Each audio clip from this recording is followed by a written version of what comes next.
इलाहाबाद के पास में, प्रयागराज के पास में एक गांव था, वहाँ कुंज बिहारी भगवान का मंदिर था। वहाँ के सेठ जी ने वो मंदिर बनवाया था। उनकी कोई संतान नहीं थी, बहुत बड़े संपत्ति के मालिक सेठ जी। कुंज बिहारी भगवान को ही अपने पुत्र मानते थे, यही मेरे पुत्र हैं। आसपास के गांव के लोग कभी कभी सेठ जी के पास आते, आकर के कहते, बोले सेठ जी इतनी बड़ी संपत्ति है, आपके कोई संतान तो है नहीं, कौन संभालेगा इस संपत्ति को? सेठ जी कहते तुम्हारी संपत्ति कौन संभालेगा? बोले मेरा बेटा संभालेगा। बोले हमारा बेटा भी बैठा है ना मंदिर में, कुंज बिहारी, यही संभालेगा सारी संपत्ति हमारे बाद।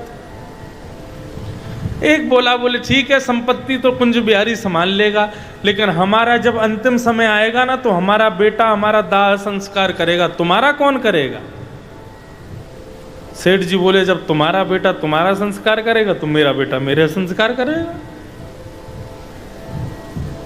सब समझाते, लेकिन सेठ जी उनकी किसी की बात नहीं मानते। एक दिन सेठ जी का प्राण निकल गए। पूरा गांव इकट्ठा हुआ, आसपास के गांव के लोग भी आ गए। सेठ जी का बहुत अच्छा सबसे मिलना जुलना था, बहुत भीड़ इकट्ठी हो गई। सब क्रियाएं सेठ जी की हुई। अर्थी लेकर के शमशान घाट गए तो पूरी शव यात्रा में एक नन्हा सा बालक रोता हुआ जा रहा है, सेठ जी के अंगूठे को पकड़ करके रो रहा है, मेरे सेठ जी कहाँ चले गए, अब मुझे कौन खिलाएगा, मुझे कौन सुलाएगा, मुझे कौन नहलाएगा, मुझे कौन प्यार करेगा। इस प्रकार से वो बालक रो रहा था। तो गांव के लोगों ने सोचा कि बच्चे तो गांव के पूरे सेठ जी के पास ही बैठे रहते थे, किसी गांव का बालक होगा बेचारा सेठ जी की याद में रो रहा है। सेठ जी को जब चिता पर रखा तो वो बालक फूट फूट के रोने लगा। तो सबके मन में आया कि भैया सेठ जी के कोई संतान तो थी नहीं, ये बालक इनसे बहुत प्रेम करता है, एक काम करो इसी बालक से ही इनका संस्कार करवा दो। उस बालक के केश मूड़ दिए गए और उसके हाथ में अग्नि दे करके परिक्रमा लगवा करके चिता में जैसे ही अग्नि छुड़वाई, उसके बाद सब लोग यमुना जल स्नान के लिए यमुना जी में प्रवेश कर गए। सबने डुबकी लगाई, सब डुबकी लगा के बाहर आ गए, लेकिन वो बालक डुबकी लगा के वहीं से अंतर्ध्यान हो गया। बाहर आकर के देखा, इधर खोजा, गोताखोरों ने भीतर जाके खोजा, लेकिन वो बालक किसी को नहीं मिला। तब एक वयोवृद्ध बोले कि सेठ जी हमेशा कहते थे कि तुम्हारा पुत्र तुमका दाह संस्कार करेगा, मेरा कुंज बिहारी मेरा संस्कार करेगा। अरे जल्दी चलो, कुंज बिहारी के मंदिर में चलो। मंदिर में जाकर के देखा तो सामने कुंज बिहारी के वस्त्रों में से यमुना का जल टपक रहा है, मानो कुंज बिहारी यमुना में गोता लगा करके आए। हम ठाकुर जी से कोई संबंध बना लें, हम भूल जाएंगे, लेकिन ठाकुर जी कभी नहीं भूलते। अयोध्या के एक संत ठाकुर जी को अपना चेला मानते थे। अब बताओ, चलो भाई बना लो, बंधु बना लो, मित्र बना लो, कुछ भी बना लो, लेकिन यहां एक संत इनको चेला समझते थे। बोले क्यों? बोले हम वशिष्ठ गोत्रीय ब्राह्मण हैं, तो इसलिए इस नाते से राम जी हमारे चेला हुए। तो वो रोज क्या करते, ठाकुर जी की सेवा करते, और सेवा में जो माला आती ना, उस माला को पहले खुद पहन लेते, अपनी प्रसादी बना के फिर राम जी को पहना देते। कुछ संतों ने विरोध किया, उनके राम जी उनसे छीनने लगे, बहुत रोए बेचारे। तो फिर निर्णय हुआ कि ठीक है राम जी तुम्हारे वापस मिल जाएंगे, लेकिन कल तुमको भरी सभा में सबके सामने माला पहनानी पड़ेगी, और रघुनाथ जी ने झुक करके तुम्हारी माला स्वीकार कर ली तो राम जी तुमको वापस कर दिए जाएंगे, और यदि राम जी नहीं झुके तो तुमको अयोध्या छोड़ के जाना पड़ेगा।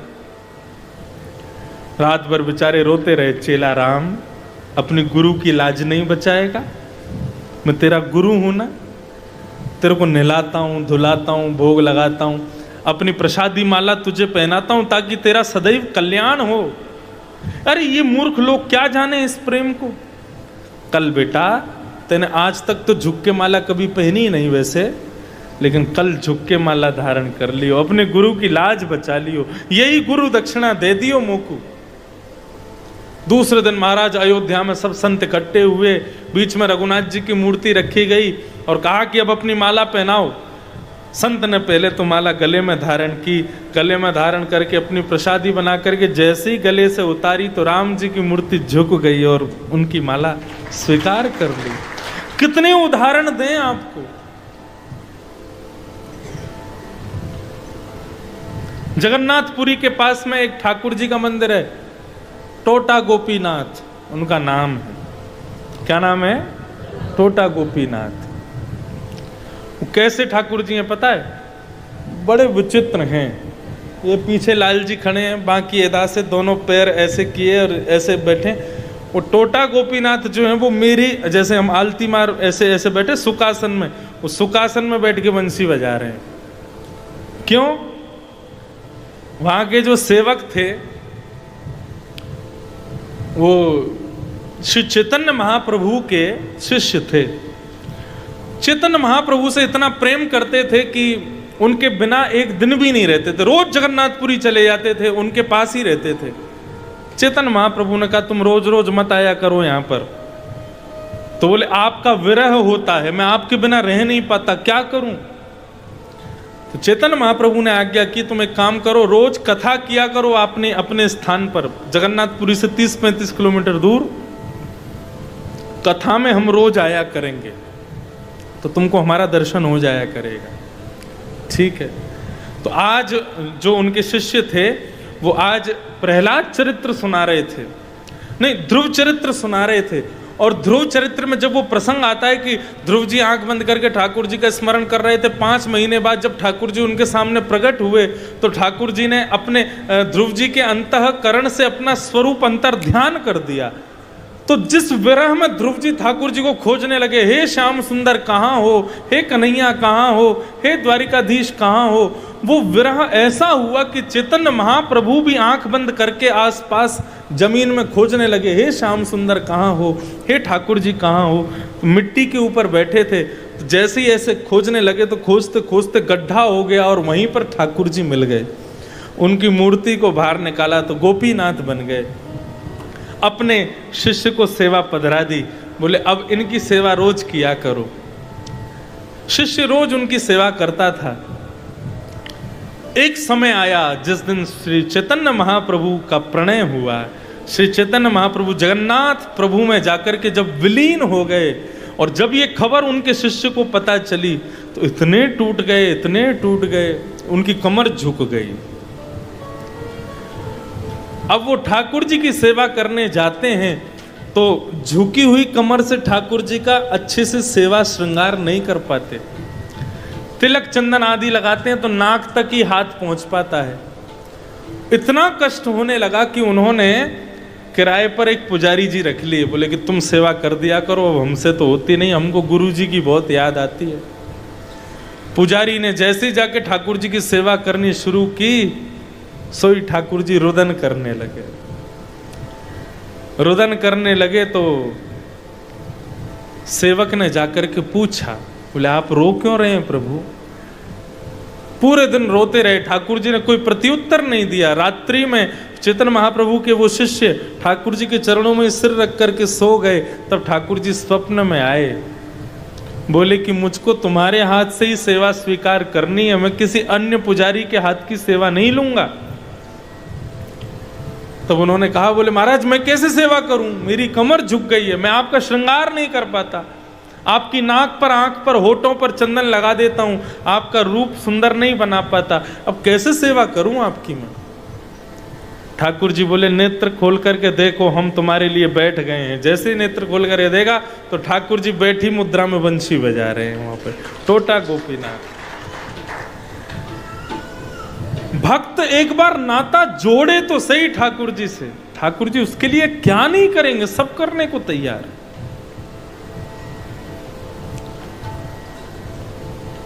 इसलिए बंधुओं, जीवन में यदि किसी संबंध का अभाव है तो वो अभाव इसलिए है क्योंकि उस संबंध के स्थान पर भगवान आना चाहते हैं। किसी को पुत्र पुत्री नहीं है तो भगवान को ही मानो, किसी के सखा मित्र नहीं है तो भगवान को ही मानो, सब भगवान हैं। आत्मदेव जी अपने प्राणों का परित्याग करने के लिए वन में जाने लगे तो एक संत मिल गए।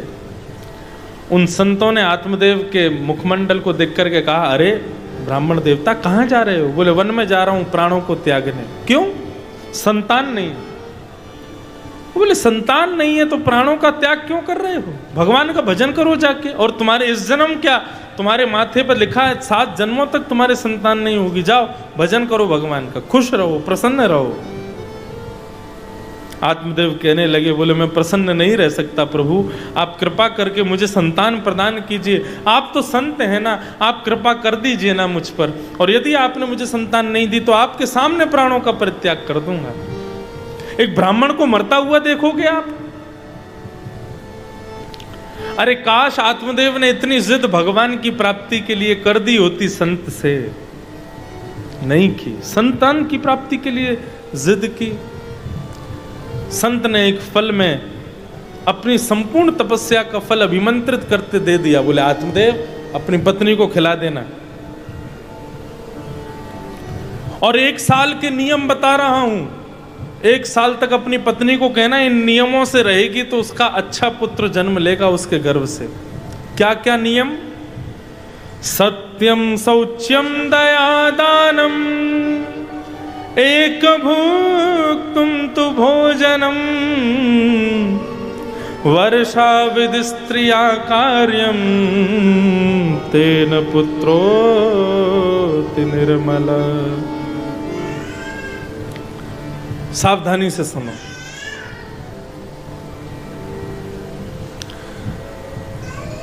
जिनके घर में माताएं गर्भवती हैं, जो माँ बालक को जन्म देने वाली है, उसको 1 वर्ष तक इन नियमों का पालन करना चाहिए। गर्भ में जब बालक हो तब। पहला नियम, सत्यम, जितना हो सके सत्य बोले, झूठ का आश्रय बिल्कुल ना ले जब बालक गर्भ में हो। दूसरा, शौचम, पवित्रता का विशेष ध्यान रखे। ज्यादा अपवित्र स्वयं को ना रखे, ना रहने दे आप आसपास। जैसे मंदिर में ठाकुर जी रहते हैं, वैसे ही अपने गर्भ को मंदिर समझ के भीतर ठाकुर जी विराजमान हैं, ऐसा भाव रखना चाहिए। तो 1 वर्ष तक सत्य बोले। दूसरा, शौचम, अत्यंत पवित्रता रखे। तीसरा, दया, सब पर दया करे, क्रोध ना आने दे अपने अंदर। 9 महीने तक तो ये नियम करने ही करने हैं। दानम, रोज प्रातःकाल उठ करके किसी ना किसी वस्तु का दान, कभी अन्न का दान, कभी वस्त्र का दान, कभी किसी अन्य वस्तु का दान। रोज कुछ ना कुछ दान करे अपने हाथों से। और 5वां नियम थोड़ा सा कठिन है, लेकिन कर लें तो अच्छा।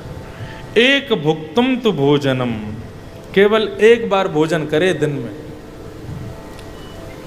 आप बोलोगे महाराज जी संभव नहीं है, एक आदमी नहीं पाता, हम भी पाते हैं, घर का बालक भी तो पाता है, 1 बार में कैसे चलेगा? तो यहां भोजन के लिए कहा गया 1 बार करो। फल कितने भी खाओ, आदि वस्तुएं कितनी भी पाओ, लेकिन भोजन केवल 1 ही बार करो। यदि ये 5 काम कोई कन्या 1 वर्ष तक, जब बालक गर्भ में हो तब तक ये क्रिया करे, तो वर्षावधि स्त्रिया कार्यम तेन पुत्रोति निर्मलम, उनको, उनके यहाँ एक अत्यंत पवित्र बालक का जन्म होता है, जो ये इन नियमों का पालन करते हैं। संत ने आत्मदेव से कहा, जाकर के फल अपनी पत्नी को खिला देना, और ये नियम है, इन नियमों का पालन करे। आत्मदेव आए और आकर के अपनी पत्नी को फल खिलाया नहीं, दे दिया, खा लेना, और ये नियम है, इनका पालन कर लेना, जल्दी से खा लो इसको। पत्नी कौन? धुंधुली, जाने कहां से संत के यहां से फल ले आए हैं, इसको खाने से कोई बालक होता है? अरे इसमें इतनी शक्ति है, तो हमारे घर की गाय भी बांझ है, वो इस फल को खा लेगी, देखते हैं बालक होता है कि नहीं। और रही बात मेरी, तो मेरी एक सहेली है, उसके यहाँ 9 बालकों ने जन्म ले लिया, 10वां होने वाला है। उसके यहाँ पैसे की बहुत कमी है, मैं उसको बहुत सारा धन द्रव्य दे दूंगी, उसके 10वें बालक को मैं ले आऊंगी, और फल का भी निरीक्षण हो जाएगा यदि गाय ने बालक को जन्म दे दिया तो। फल जाकर के गाय को खिला दिया। बंधुओं, गाय ने उस फल का सेवन किया। अब गाय ना चाहते हुए भी इन 5 नियमों का पालन करती ही है। गाय परम सत्या है। गाय का सदा सर्वदा वो पवित्र ही रहती है, उसका मलमूत्र भी पवित्र रहता है। तो सत्य भी है, शौच भी है, दया। गाय से बड़ा दयावान कौन होगा? सबको अपना दुग्ध प्रदान करती है, कोई हाथ फेर दे उसको भी सब पर कृपा करती है, दया भी है। दानम, उससे बड़ा दानी कौन होगा? अपने दुग्ध को पूरे विश्व को प्रदान कर देती है, उससे बड़ा दानी कोई नहीं। और सारे जीव तो कार्बन डाइऑक्साइड ही देते, गाय तो देती भी ऑक्सीजन ही है, सबको दान करती है। मानव को जीने के लिए श्वास भी गाय प्रदान करती है। तो उसके जीवन में सत्य भी है, पवित्रता भी है, दया भी है, दान भी है। एक भुक्तुम तु भोजनम, गाय कोई ज्यादा भोजन नहीं करती, केवल चारा खाती है, एक समान साधारण सा भोजन करती है। ये 5 प्रकार के नियम गाय के द्वारा पालन अपने आप ही हो गए और फल उसने खाया ही था। 9 महीने बाद धुंधुली एक अपने सहेली के पुत्र को घर में ला करके दिखा दिया, बोले देखो मेरे पुत्र हुआ है। 9 महीने से अपने मायके में थी। 9 महीने बाद सहेली के पुत्र को लाके आत्मदेव जी को दे दिया। आत्मदेव जी आनंद करने लगे, उत्सव मनाने लगे, मेरे घर में पुत्र हुआ है। उस पुत्र का उत्सव मना ही रहे थे, तभी उन्होंने देखा कि गौशाला में गाय भी एक बालक को जन्म दे रही है, वह भी बिल्कुल एक मानव के समान पुत्र को जन्म दे रही है। तब गाय के गर्भ से श्री गोकर्ण जी महाराज का प्रादुर्भाव हुआ। दोनों बालकों का नामकरण संस्कार हुआ। तो धुंधुकारी का पहले नाम अच्छा नाम रखा जा रहा था। कौन रख रहे थे? आत्मदेव रख रहे थे, लेकिन धुंधुली बोली मैंने गर्भ में रखा, मैं नाम रखूंगी इसका। बोले तो रख लो। बोले मेरा नाम धुंधुली, मेरे बेटे का नाम धुंधुकारी। आत्मदेव बोले बड़े बेटे का नाम तुमने रख दिया, छोटे बेटे का नाम हम रख देंगे। बोले इसका नाम क्या? बोले गोकर्ण। गोकर्ण का अधिकतर अर्थ बताया जाता है जिसके कान गाय के जैसे हों वो गोकर्ण है। शरीर मानवों जैसा, कान गाय जैसे। लेकिन गोकर्ण का एक अर्थ क्या होता है? गो कहते हैं ज्ञान को, और कर्ण माने कान। जो अपने कानों से अधिकतर केवल ज्ञान की ही चर्चा सुनता हो उसको भी गोकर्ण कहते हैं। 2:30 बजे से यहां बैठे जितने भी वैष्णव हैं सब गोकर्ण हैं। क्यों? ज्ञान सुन रहे हैं, ठाकुर जी की चर्चा सुन रहे हैं। गो माने ज्ञान, कर्ण माने कान। गोवर्धन, गो माने ज्ञान, उसका जो वर्धन करे वो गोवर्धन। गोपी, गो माने ज्ञान और पी माने जो उसको पिलावे या उसको पिए, उसको गोपी कहते हैं। तो गोकर्ण जी का जन्म हुआ। धीरे धीरे दोनों बालक बड़े हुए। धुंधुकारी महान दुष्ट हुआ। बच्चों का नामकरण बहुत सोच समझ के करना चाहिए। आजकल थोड़ा सा बदलाव हुआ है। आज की जनरेशन नाम तो बढ़िया रखती है, लेकिन गुरुजनों से पूछ करके नहीं रखते, गूगल से पूछते हैं बच्चे का नाम क्या होना चाहिए। ब्राह्मण देवता से पूछ लेंगे अक्षर क्या आया हमारे बच्चे के नाम का, बोले अक्षर आया क, तो फिर गूगल पे डाल देंगे क शब्द से बढ़िया नाम बताओ बच्चों के लिए, फिर उससे नाम रख देते हैं बच्चों का। बच्चों के नाम होने चाहिए सुंदर, क्योंकि जैसा नाम होता है ना वैसे ही गुण उसके भीतर फिर आने लग जाते हैं। और जो निकनेम होते हैं ना घर के, पिंटू, चिंटू, टिंटू, और ये अधिक अधिक प्रकार के सोनू, मोनू, टीटू, जो भी नाम रखते हैं घर के, ये भी नाम अच्छे ही होने चाहिए। कान्हा कह लो, गोविंद कह लो, गोपाल कह लो, कृष्ण कह लो, कुछ और कह लो, लेकिन ये शॉर्ट फॉर्म टिंटू मिंटू जो रख देते हैं ये सब नहीं होने चाहिए। इससे गलत प्रभाव पड़ता है बालक के जीवन पर। नाम बहुत सोच समझ के होना चाहिए बालक का। कहीं पता चली ठाकुर जी कभी उसको दर्शन देने के लिए आ रहे हों और उसके तुमने 6-7 नाम धर रखे हैं, उसका घर का नाम कुछ और, बाहर का नाम कुछ और, ठाकुर जी भी सोच में पड़ जाएंगे इसका असली नाम क्या है। और पता चली राकेश से मिलना था, एक दूसरा किसी राकेश से मिल के ठाकुर जी चले गए। क्यों? राकेश का निकनेम तो पिंटू है ना, ठाकुर जी को पता ही नहीं थी पिंटू से मिलना है। इसलिए नाम एक ही हो लेकिन अच्छा हो, सहज हो, सरल हो और ठाकुर जी से मिलता हुआ। हमारा नाम इंद्रेश पिताजी ने बड़ा दूर धाड़ के रखा, जाने कहां से। मुझको इंद्रेश नाम का दूसरा व्यक्ति बहुत कम मिलता है। आप सबको अपने नाम के व्यक्ति खूब मिल जाएंगे, मुझे बहुत कम मिलते हैं मेरे नाम के। कई लोग सोचते हैं इंद्रेश का मतलब इंद्र देवता, नहीं। बाप जी इंद्रेश का मतलब श्रीनाथ जी। कैसे? इसका संधि विच्छेद करो। इंद्रस्य ईश्वरः, जिन्होंने गिरिराज पर्वत धारण करके इंद्र के मान को दूर किया, वो इंद्रेश श्री गोवर्धन नाथ। तो इसीलिए हमारे सेवा में भी श्री गिरधर लाल जी हैं, श्रीनाथ जी ही हैं, अपने नाम राशि के पास ही आए। इसलिए नाम बढ़िया रखो खोज के बच्चों का, जैसा नाम होगा वैसे ठाकुर जी आएंगे उसकी सेवा में। फिर तो एक बड़ी प्रसिद्ध कथा है अष्ट सखाओं में। तुलसीदास जी के भैया थे कृष्णदास जी। तो कृष्णदास जी को तुलसीदास जी ने पत्र लिख करके कहा, भैया तुम हो तो राम जी के वंश के और तुमने जो है जाकर के कृष्ण की शरण ले ली, बहुत गलती कर दी तुमने, तुमको राम जी को त्यागना नहीं चाहिए था। तो कृष्णदास जी और श्री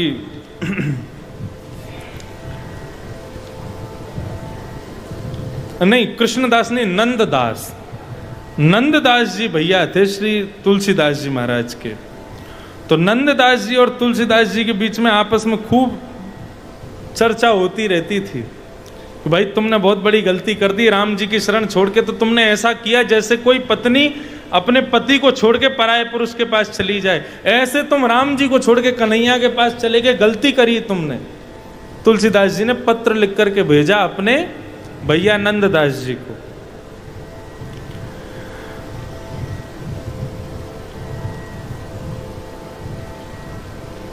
नंददास जी ने विपरीत पत्र लिख करके भेजा, हम चाकर रघुनाथ के जन्म जन्म के दास, रूप माधुरी मन हरियो डार प्रेम की फांस। पर हम चाकर तो राम जी के ही हैं भैया, हम जन्म जन्म उनके दास ही रहेंगे। लेकिन कहा करें या नंद नंदन की रूप माधुरी ने ऐसा अपनी ओर हमको आकर्षित किया है, ऐसा अपने चरणन में लगाया है कि अब इनके ही है गए हैं, या मैं हमारो कोई बस ना चले। तुलसीदास जी ने फिर पत्र लिख करके नंददास जी को भेजा, धाम रुचे तो रहो अयोध्या, पुरी रुचे रहो काशी, बन रुचे रहो दंड कारण में, गिरि कामद अविनाशी।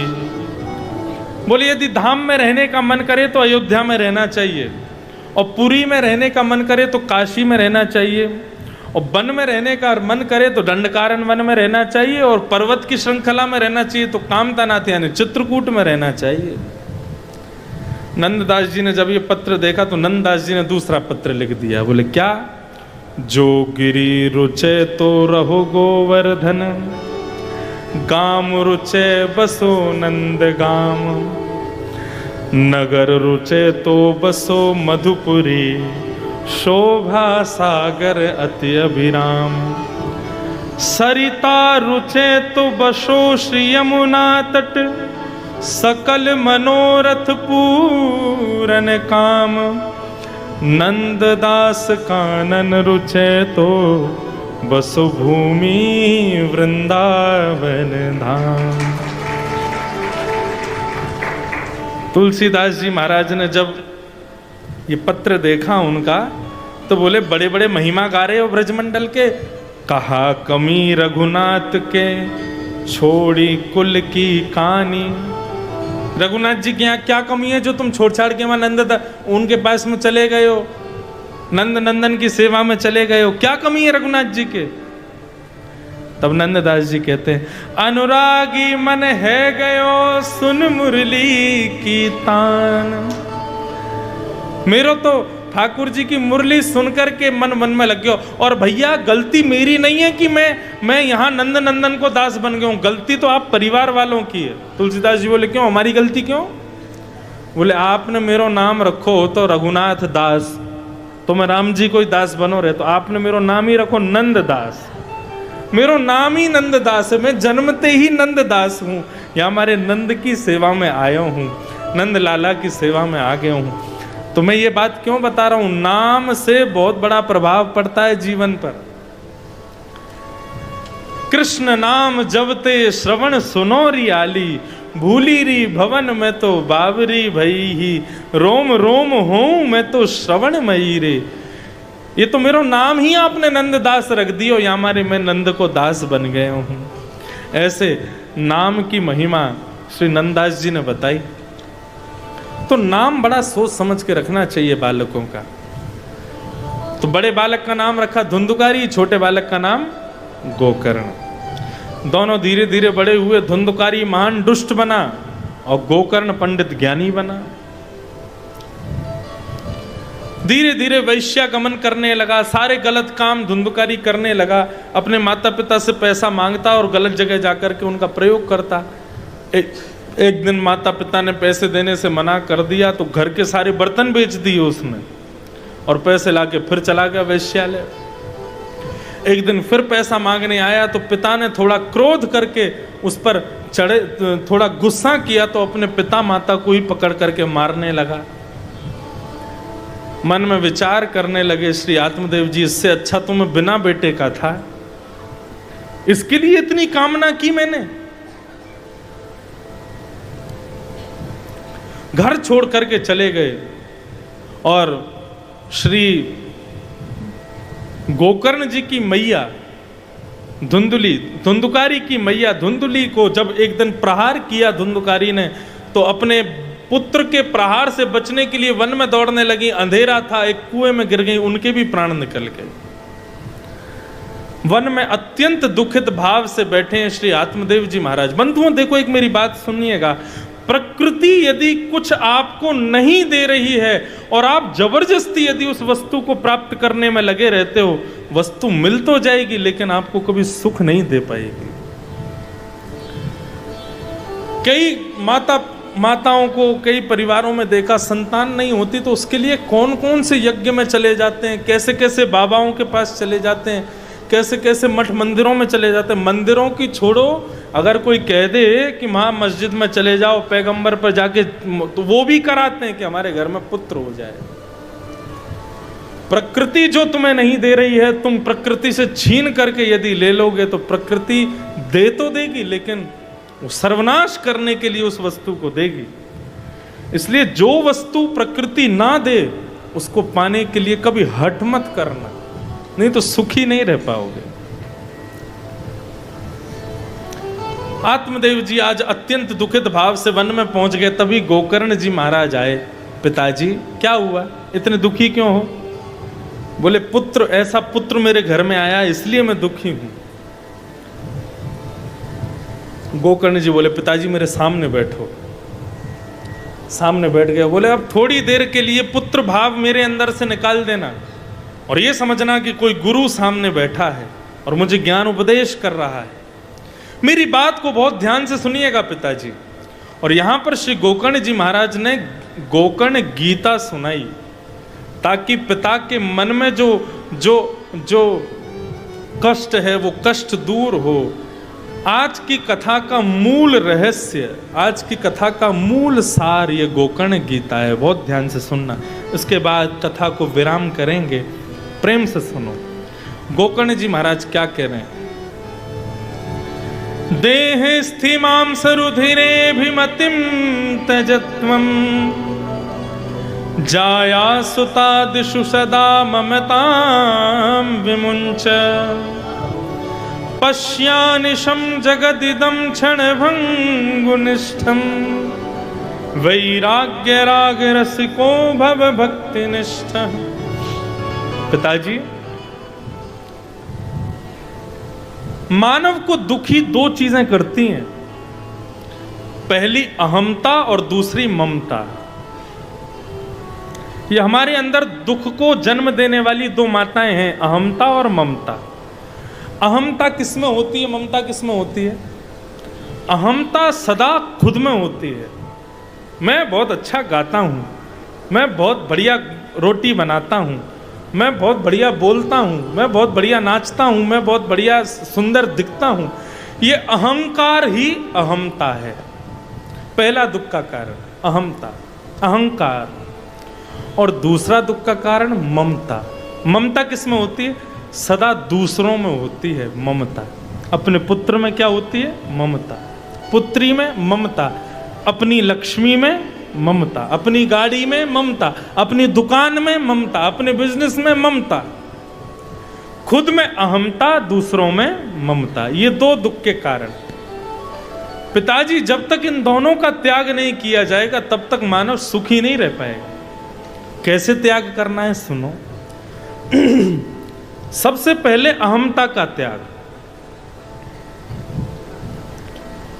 इस देह पर जो हमको अभिमान है, इस देह का अभिमान छोड़ना पड़ेगा।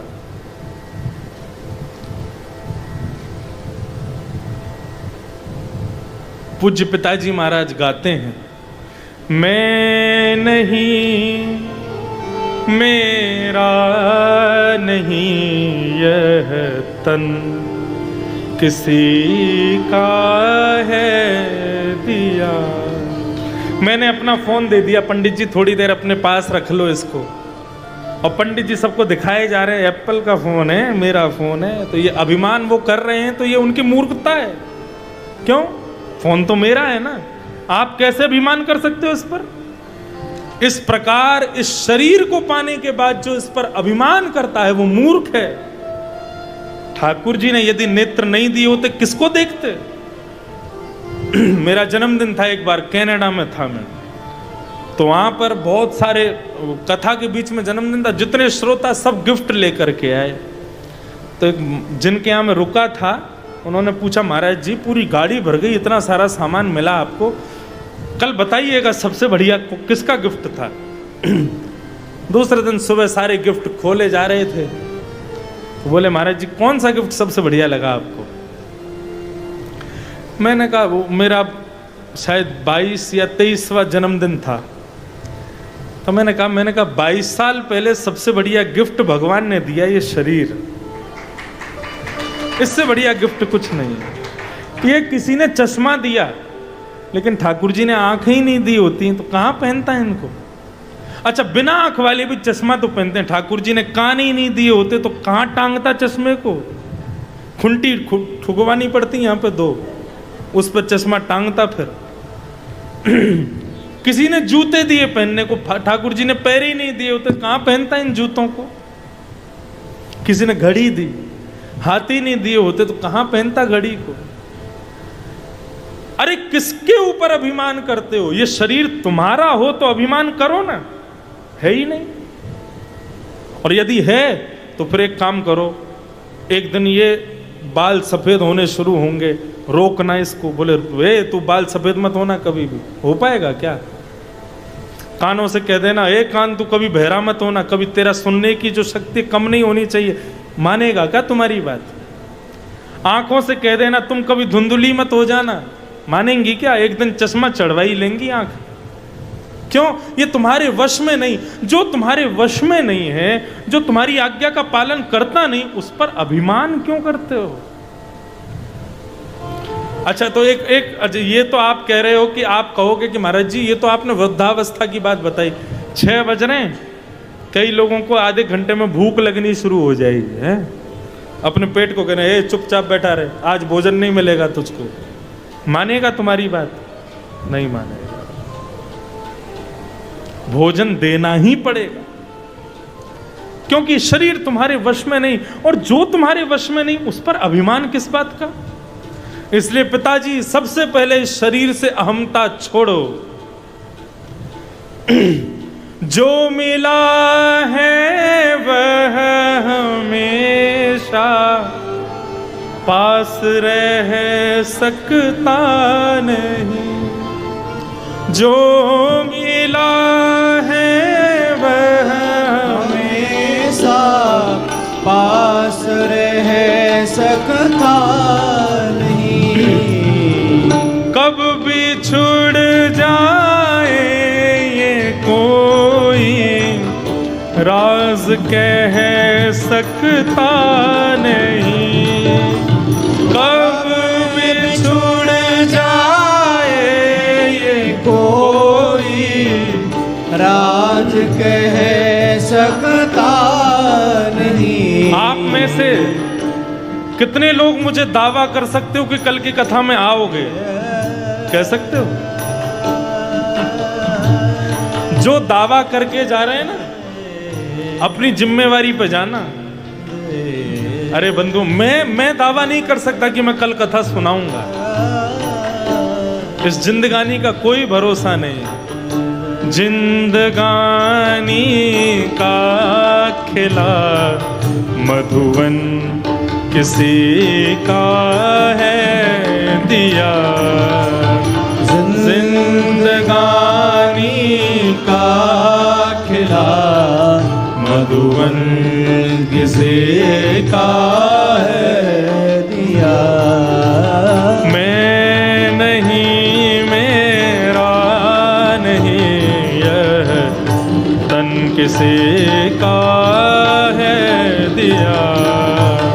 मैं नहीं, मेरा नहीं, तन किसी का है दिया।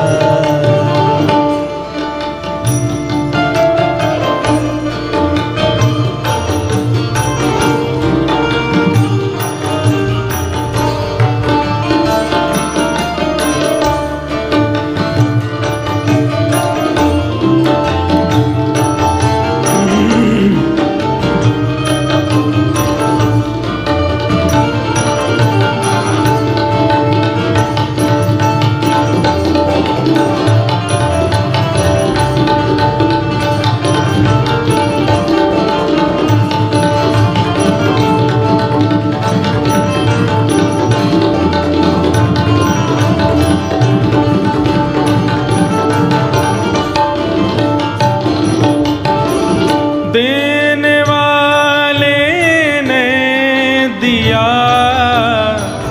वह भी दिया किस शान से।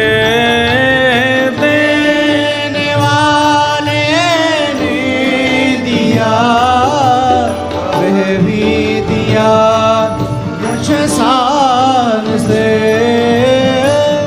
किस शान से दिया है? मानव 84 लाख योनियों में भटकता है। कभी छिपकली बनता है, कभी मच्छर बनता है, कभी गिरगिट बनता है, कभी सांप बनता है, कभी कछुआ बनता है, कभी बिल्ली बनता है। और जब भी मरता है ना, ठाकुर जी के सामने जाके कहता है, एक बार मानव बना के तो देखो मुझे, इतना भजन करूंगा कि 84 लाख योनियों में भेजोगे ही नहीं मुझे कभी। भगवान कहते नहीं, अभी तू जा, फिर से मछली बन। अब जाके मछली बन के फिर मर के जाते हो, तब भगवान से कहते हो, प्रभु एक बार इंसान बना दो। क्योंकि एकमात्र इंसान ही ऐसा जन्म है जिसके माध्यम से मैं ये जन्म मरण के बंधन से मुक्त हो सकता हूं। भगवान कहते हैं इंसान बना दूं? बोले बना दो, एक बार बना दो। वचन दे के जा, खूब भजन करेगा। बोले बहुत भजन करूंगा, बहुत कथाएं सुनूंगा आपकी, खूब आपकी तीर्थ यात्रा करूंगा, खूब आपकी सेवा करूंगा, इतना भजन करूंगा कि एक दिन मुझे अपने पास सदा सर्वदा के लिए बुला लोगे, फिर कभी पृथ्वी पे भेजोगे नहीं आप। हम कथा आदि ये सब क्यों सुनते हैं? ताकि हम अपने आप को इतना अच्छा बना लें ठाकुर जी की भक्ति में, ठाकुर जी अपने चरण में बुला लें, फिर कभी दोबारा पृथ्वी पे भेजें नहीं। एक बार बाप जी बद्रीनाथ में कथा कर रहा था मैं, इतना सा बालक वो मेरे पास आके बोला, बोले महाराज जी, शायद जोधपुर का ही था, कहाँ से था मुझे पता नहीं, उस बच्चे का गला पूरा कटा हुआ था यहाँ से। अपने पिता के साथ स्कूटर पे जा रहा था तो पतंग उड़ा रहे थे, तो मंजा सड़क पे आ गया, उससे उसका बेचारे का गला कट गया था पूरा, टांके लगे हुए थे यहाँ से। छोटा सा बालक, उसने कहा मुझे महाराज जी आपसे एक प्रश्न करना। मैंने कहा कथा के बाद कमरे में आना, वहां बताऊंगा। बद्रीनाथ में कमरे में आया, मैंने कहा पूछो बेटा क्या पूछना है। बोले हम लोग जन्म लेने से पहले भगवान जी के पास में रहते हैं ना। मैंने कहा हाँ। हमको अपने आप से दूर क्यों कर देते हैं? क्या हम उनको अच्छे नहीं लगते? क्या हम उनको पसंद नहीं है जो वो हमको खुद से दूर भेज देते हैं यहां पर? मैंने कहा देखो कितना अच्छा प्रश्न। भगवान हमको खुद से दूर क्यों भेज देते हैं? पृथ्वी पे क्यों भेज देते हैं?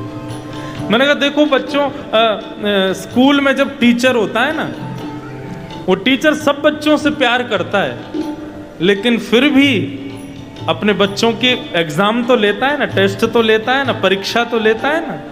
क्यों? परीक्षा नहीं लेगा तो पता कैसे चलेगा कि बच्चा कितना अच्छा पढ़ रहा है, कितना अच्छा जानता है, कितना अच्छा। मैंने कहा ऐसे ही ठाकुर जी हम सबसे प्रेम तो करते हैं, लेकिन हम सबके प्रेम की परीक्षा के लिए हमको पृथ्वी पर भेजते हैं। ये परीक्षा है हमारी जीवन।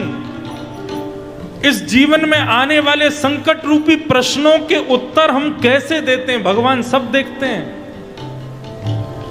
भगवान सब नजर रखते हैं। जीवन में आने वाले संकट पर तुमने क्या किया, तुमने उसका सामना कैसे किया। यदि भगवान को अच्छा लग जाता है, वाह बहुत बढ़िया उत्तर दिया, तो ठाकुर जी पास करके फिर अपने पास बुला लेते हैं, फिर कभी नहीं भेजते वापस। लेकिन जो उत्तर गलत देता रहता है बार बार, ठाकुर जी उसको बार बार भेजते। री एग्जाम होता है उसका बार बार पृथ्वी पर, उसके फिर दोबारा एग्जाम होगा। री एग्जाम होते हैं ना फेल होने वाले बच्चों के, जो पुनः जन्म लेते हैं उन सब के री एग्जाम होते हैं। लेकिन ठाकुर जी कितनी शान से भेजते हैं हमको यहाँ पर। आंखें देके भेजते हैं ताकि इस सृष्टि को देख सको, कान देके भेजते हैं ताकि तुम सुन सको, हाथ देके भेजते हैं कर्म कर सको, पैर देके भेजते हैं चल सको, सद्मार्ग बताने वाले गुरुजन देके भेजते हैं, लाड़ प्यार करने वाले माता पिता भेजते हैं, ख्याल रखने वाली पत्नी भेजते हैं। सब कुछ ठाकुर जी देते हैं। कितने शान से भेजते हैं हमको। आजकल देने वाले लोग वस्तु देते हैं, 100 बार याद दिलाते हैं, मैंने तुमको वो चीज दे रखी है, मेरी वो वस्तु तुम्हारे पास है, संभाल के रखना। लेकिन ठाकुर जी हमको शरीर दे भी देते हैं, लेकिन कभी कुछ कहते नहीं। हो देने वाले ने दिया, वह भी दिया किस शान से। देने वाले ने दिया, वह भी दिया किस शान से। मेरा है यह लेने वाला, कह उठा अभिमान से। मेरा है यह लेने वाला, कह उठा अभिमान से।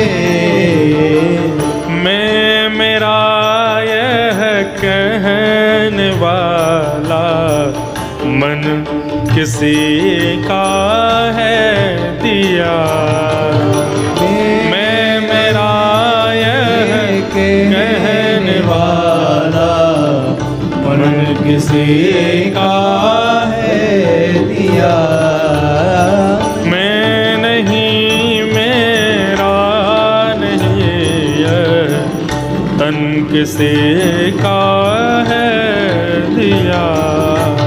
मैं नहीं, मेरा नहीं, तन किसी का है दिया।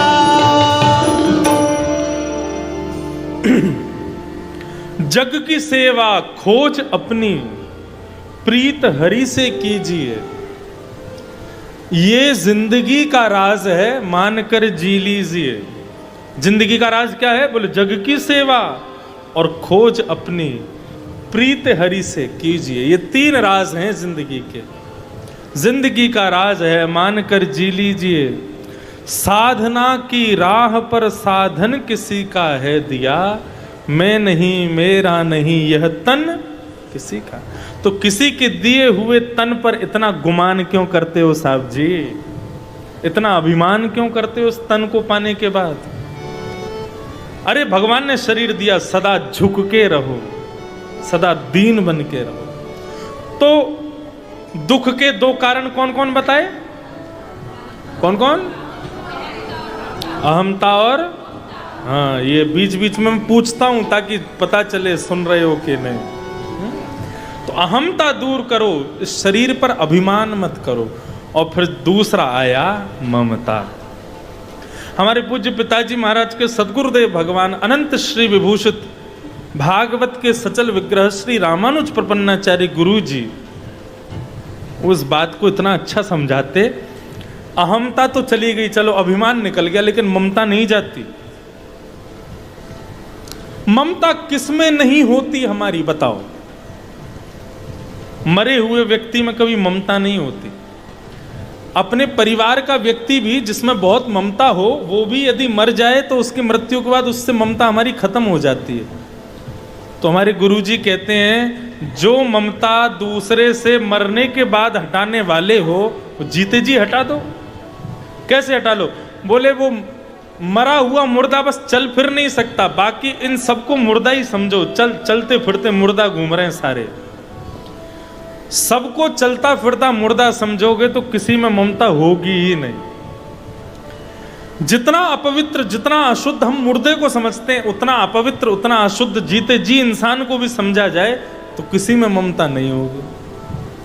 तो इस प्रकार अहमता और ममता ये दोनों जब हमारा त्याग कर देंगी तो क्या होगा? बोले जीवन से कष्ट चला जाएगा, दुख चला जाएगा। और फिर संसार कैसा दिखेगा? बोले पश्यानिशम जगदिदम क्षणभंगुनिष्ठम। पानी का बबूला, उसकी उम्र कितनी देर की है? कितनी देर की? क्षण भर की। ऐसे ही ये संसार भी क्षण भर का। हम सब बबूले हैं, कभी भी खत्म हो सकते हैं। हम सब बबूले की तरह हैं। हमारी आयु कोई नहीं बता सकता हम कब तक रहेंगे, कभी भी हमारा अंत हो सकता है। इसलिए पश्यानिशम, ये संसार को क्षणभंगुर समझ करके वैराग्य राग रसिको, वैरागियों में राग रखो, वैरागियों से प्रेम करो, रसिकों में प्रेम रखो। भव भक्ति निष्ठ, खूब सुंदर भक्ति करो, निष्ठा से भक्ति करो। देखो हमारे गुरुजी एक बात कहते हैं, ज्ञान कमाते समय और धन कमाते समय ये सोचना चाहिए कि अभी तो मेरी आयु बहुत लंबी है। धन कमाते समय ये सोचना चाहिए मेरी आयु बहुत लंबी है, और भक्ति करते हुए सोचना चाहिए मेरी आयु बहुत छोटी है, जितना हो सके जल्दी जल्दी अभी कर लूं। भक्ति पर जो पर टाल देते हैं कि अभी अभी बस हो गया, कल कर लेंगे, नहीं। धन को एक बार को कल पे टाल दो, मेरी आयु बहुत लंबी है, कल भी कमा लूंगा, लेकिन भक्ति को तो अभी करो, इसी वक्त करो, आज ही करो। तो ये गुरुदेव कहते थे, धन कमाओ तो सोचो मेरी आयु बहुत लंबी है, और भक्ति करो तो सोचो मेरी आयु बहुत छोटी है, जितना हो सके ज्यादा कर लूं। इस प्रकार संसार को पश्यानिशम जगदिदम क्षणभंगुनिष्ठम, क्षणभंगुर समझ करके जितना हो सके ज्यादा से ज्यादा भक्ति कर लो। वैरागियों में राग रखो, भवभक्ति निष्ठ, सुंदर भक्ति करो। इस प्रकार से प्रथम श्लोक की व्याख्या की गई श्री गोकर्ण जी महाराज के द्वारा। बोले पिताजी अब दूसरा काम क्या करना है? बोले धर्मम भजस्व सततम त्यज लोक धर्मान, सेवस्य साधु पुरुषां जहि काम तृष्णाम, अन्यस्य दोष गुण चिंतनमाशु मुक्त्वा, सेवा कथारस महो नितराम पिबत्वम। धर्मम भजस्व, धर्म को भजो। धर्म किसे कहते हैं बताओ? किसे कहते हैं धर्म? धार्यते इति धर्म। जो सबको धारण करे उसको धर्म कहते हैं। मेरी कोई क्रिया, मेरा कोई कर्म, मेरी कोई गतिविधि जिससे सब संभल जाएं वो धर्म है, और मेरी किसी क्रिया जिससे सब बिखर जाएं वही अधर्म है। इतनी परिभाषा है बस धर्म की। तो धर्म करो माने ऐसा कर्म करो जिससे सब संभला रहे, कोई बिखरे ना। त्यज लोक धर्मान, लोक धर्म का त्याग करो। लोक धर्म किसे कहते हैं बताओ? धर्म तो हमने बताया, लोक धर्म किसे कहते हैं? लोक धर्म कहते हैं बुआ जी नाराज नहीं हो जाएं, जीजा जी मुंह नहीं फुला लें, सासू माँ रूठ के बैठी है इसको मनाना है, पति रूठा बैठा है इसको मनाना, ये सब लोक धर्म है। भागवत जी कहती हैं वैष्णव को चाहिए लोक धर्म का त्याग करे, रूठे तो रूठे रहो। रूठे चाहे राजा वासे कछु न काजा, एक तू ही महाराजा और कौन पास जाएंगे। रूठे चाहे भाई वासे कछु ना भलाई, एक तू ही है सहाई और कौन को सराहेंगे। रूठे चाहे शत्रु और मित्र आठों याम, एक तेरे चरणन के नेह को निभाएंगे। जग सारा झूठा एक तू ही है अनूठा, रूठ जाए चाहे सारा जग पर तू ना रूठा चाहे। और तो रूठे भले रूठे पर तुम मत रूठो मालाधारी। ठाकुर जी कभी ना रूठे हमसे, ऐसी क्रिया करते चलो। ठाकुर जी कभी नाराज ना हो जाएं हमसे, बस उसका ध्यान ज्यादा रखो। लोक धर्म का त्याग करो। सब रूठ रहे हैं, रूठने दो, ठाकुर जी नहीं रूठने चाहिए।